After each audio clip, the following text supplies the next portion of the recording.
It's taken 66 years, but the Japanese government has offered a personal apology for the harsh treatment of Australian prisoners during the Second World War. 5 former diggers, aged in their 80s and 90s, were invited to Japan, among them a doctor and a potato farmer. The country's foreign minister expressed his regret for the pain and suffering the men endured as prisoners at Changi and on the Thai-Burma Railway.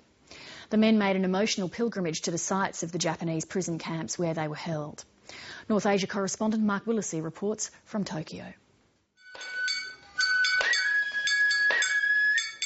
It's a rite meant to pass on good luck. But as these old diggers readily admit, they've already had their fair share of fortune. From prisoners of the Japanese more than 6 decades ago.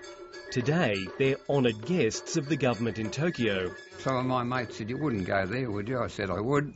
But I said, they're a different generation of people. They didn't belt shit out of me like the others did. You can't hold the present-day Japanese responsible for what their forebears did. From welcome guests at a traditional feast at a Shinto shrine. Better than what I got on the line. You know what I'm talking about? To lauded heroes at an afternoon tea at the Australian Embassy. Some bloody genius worked out a method of sewing a false pocket in it, and we used to call it a crutch bag. Everywhere these 5 former POWs have gone in Japan, they've been applauded and honoured. But once it was very different. The 5 men on this visit were imprisoned in Changi, put in camps in Java, and enslaved on the infamous Thai-Burma Railway.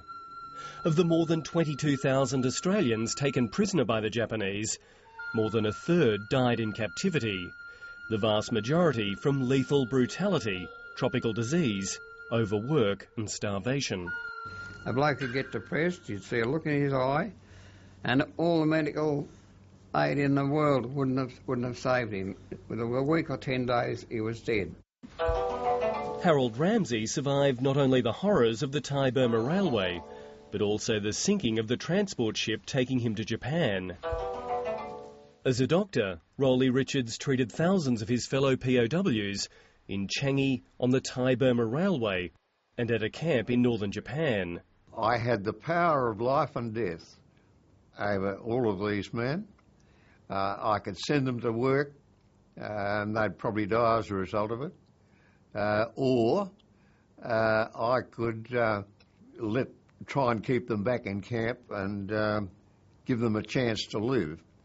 Having survived the tropical hell of Singapore and the Thai-Burma Railway, Rolly Richards and his mates were brought here, Sakata in northern Japan. During a brutal winter, 5 of the 29 Australian POWs would die. Decades on, Rolly Richards has returned to visit the family of 2 Japanese he befriended and to revisit the site of his former camp. Like much in post-war Japan, the former camp is long gone. Ironically, it's now a place to relax and enjoy a soothing soak. What are the immediate memories that come back to you standing here at the site of the former camp? I think probably, believe it or not, Matsumoto-san.